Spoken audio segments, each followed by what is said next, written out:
The 4 pieces of advice I gave: do evaluations, read them yourself so you actually can have those conversations with grantees, then not skimping on the budget, make sure that it's funded, and often even what the grantees are asking for at the max is not quite enough to really do an evaluation well when you factor in travel, when you factor in staff time.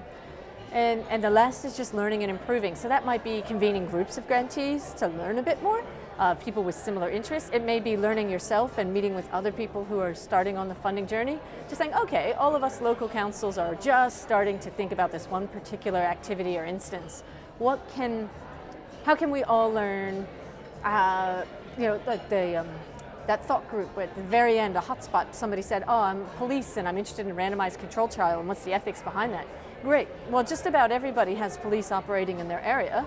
And if that's something of interest to you, getting together a group of people and learning from the mistakes and learning from each other.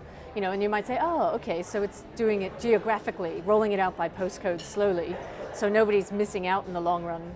Another hot tip I would say for grant makers is follow up. Where is that organization now? How is that project going?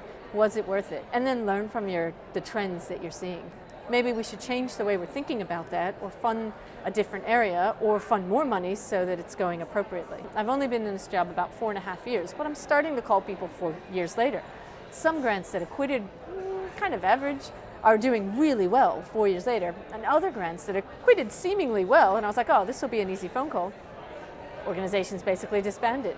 So really interesting to have that longer term follow-up. I would say like 2/3 of your program you need to be funding the evaluation for, and expect and be okay with the fact that half of them are going to have bad results. That doesn't make you a bad funder, it doesn't make it a bad organization, it just means you tried something, tried a brilliant idea, it didn't quite work.